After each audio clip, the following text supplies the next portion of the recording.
Hanımefendiler, beyefendiler, sevgili çocuklar, Ramazan Ustam kanalına hoş geldiniz.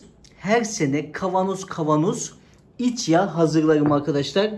İşte Ramazan Usta'nın et yemeklerinin lezzeti buradan geliyor. Şimdi bu iç yağ nasıl hazırlanır? Detaylara geçiyorum. Değerli dostlarım, büyükbaş hayvanda bulunan iç yağ nasıl eritilir, nasıl saklanır? Bunların detaylarını veriyorum. Öncelikle kasabımdan aldığım 2 kilo iç yağ var. Dediğim gibi büyükbaş hayvanın yağı, küçük başta bulunan, koyunlarda bulunan kuyruk yağı değil. Bunu söylemiş olayım. Şimdi öncelikle bu yağlarımızı bıçak yardımıyla küçük küçük keselim. Küçük parçalara ayırırsak daha güzel, daha kolay eriyecektir arkadaşlar.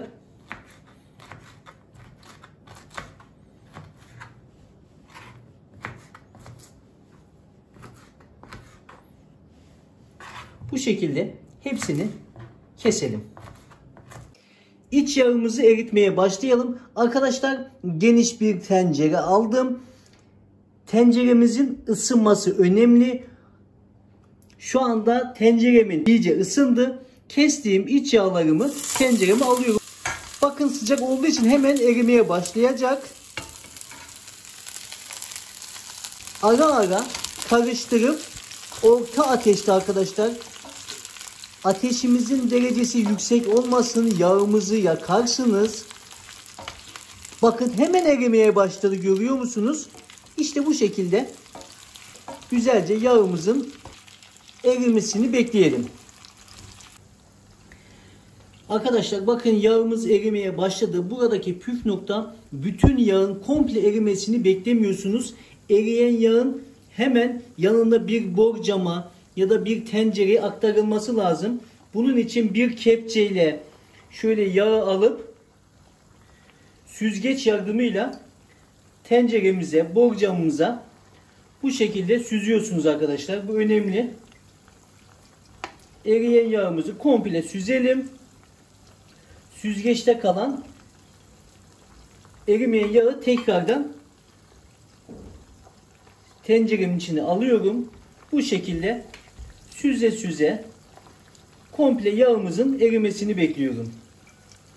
Sizler için güzel bir iç yağ nasıl eritilir, bunun tarifini veriyorum. Arkadaşlar, et yemeklerinde, köftelerde özellikle harika lezzet sağlıyor.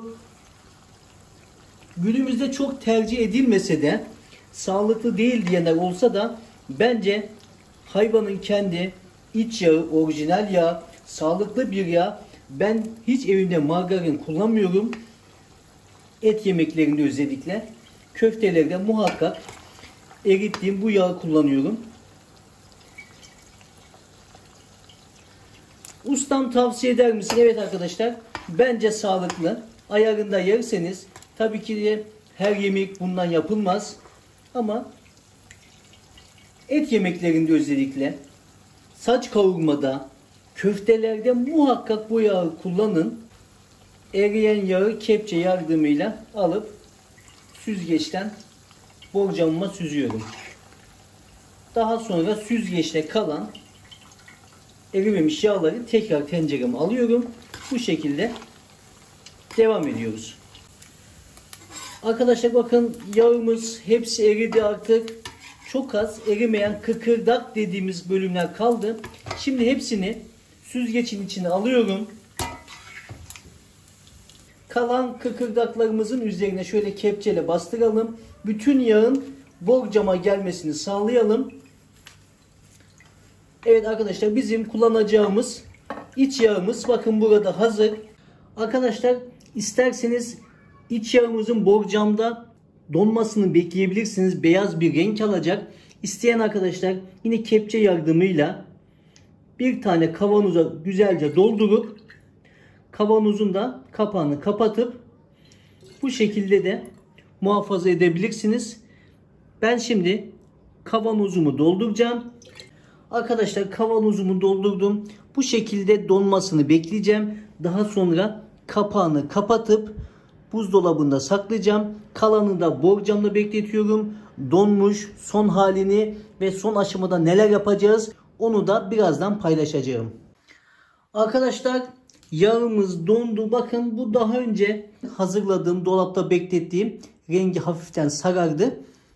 Gayet nefis bir iç yağ. Borcamdaki de az önce videoda yaptığım yağ arkadaşlar. Borcamdaki yağımızı bu şekilde kesebiliriz arkadaşlar. Bakın bu şekilde keselim.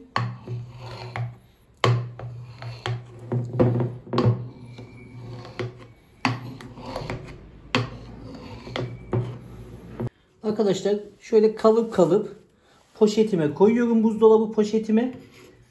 Difrize bu şekilde kaldıracağım. Kullanmak istediğim vakitte yine kalıp kalıp çıkartıp yemeklerimde, köftelerimde, dönerde kullanabilirsiniz arkadaşlar. Evet arkadaşlar, dediğim gibi kavanozda beklettiğim iç yağlarım var. Kapağını kapatıyorum. Buzdolabında bekletiyorum.